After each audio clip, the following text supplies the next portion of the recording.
இப்படி ஒரு விஷயம் நடக்கும்னு யாருமே எதிர்பார்க்கல. எல்லாருக்கும் வணக்கம். நம்ம காணொலியை கடைசி வரை பாருங்க. அப்படியே நம்ம சேனலுக்கு புதுசா இருந்தா சப்ஸ்கிரைப் பண்ணுங்க. பல அப்டேட்ஸ் சுட சுட இறக்கிட்டு இருக்கோம். சரி வாங்க வளவளன்னு பேசாம வீடியோக்குள்ள போயிடலாம். ஜூன் 22 எல்லாருக்குமே தெரிஞ்ச நாள், மறக்க முடியாத நாள். நம்ம சிஎம் விஜய் அண்ணாவோட பர்த்டே. அவர் செலிப்ரேட் பண்ணலனாலும் தமிழ்நாடே செலிப்ரேட் பண்ணிச்சு.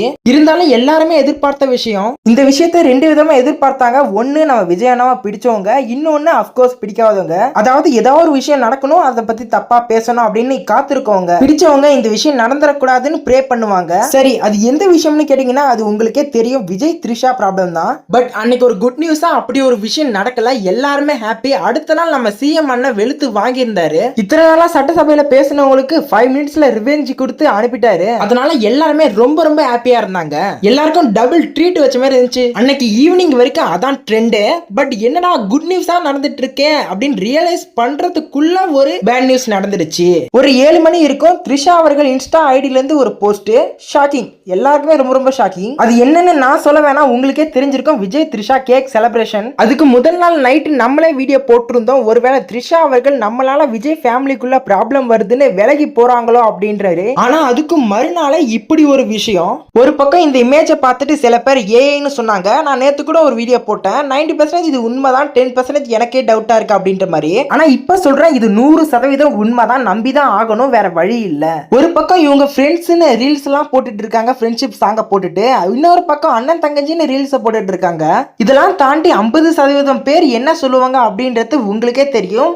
அஃப்கோர்ஸ் தப்பா தான் சொல்றாங்க. இப்போ நான் சொன்ன ஃப்ரெண்ட்ஷிப் சாங் போட்டு ரீல்ஸ் போடுறவங்க, அண்ணன் தங்கச்சின்ற மாதிரி ரீல்ஸ் போடுறவங்க எல்லாருமே மோஸ்ட்லி வந்து விஜய் அண்ணாவை பிடிச்சவங்க. சில பேர் கேட்கலாம், இதுல என்ன இருக்கு? ஒரு ஃப்ரெண்ட்ஷிப்ல த்ரிஷா அவர்கள் ஃப்ரெண்டுக்காக ஒரு கேக்கை சர்ப்ரைஸ் பண்ணிருக்கலாம். ஆனா என்ன பொறுத்தவரை இவங்க ரெண்டு பேரும் ஒன்னா எங்கேயாவது போனாலோ கேக் செலிப்ரேட் பண்ணா தப்பு கிடையாது.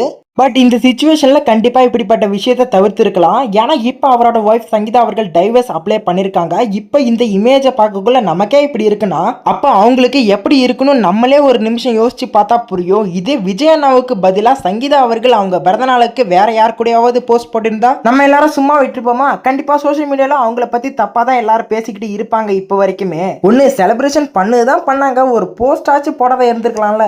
இந்த விஷயத்துல கண்டிப்பா த்ரிஷா அவர்கள் மட்டும் இல்ல, விஜய் அண்ணா மேலேயும் தப்பு இருக்கு. அதனால விஜய் அண்ணா இதுக்கு மேலேயாவது இதை அவாய்ட் பண்ணணும்னு நான் ரிக்வெஸ்ட் வைக்கிறேன். அப்கமிங்ல கேஸ் கோர்ட்டுக்கு வருது. போன தடவை வீடியோ கான்ஃபரன்ஸுக்கு ரிக்வெஸ்ட் வச்சாங்க, கோர்ட் அதை ஏத்துக்கல. நெக்ஸ்ட் விசாரணைக்கு கண்டிப்பா ஆஜர் ஆவாங்கன்னு நினைக்கிறேன்.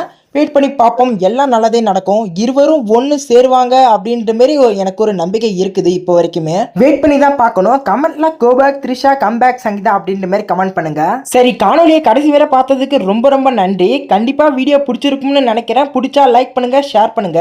கருத்துக்கள் இருந்தாக்கா கமெண்ட்ல சொல்லுங்க. நெக்ஸ்ட் வீடியோல பார்க்கலாம். Bye bye friends.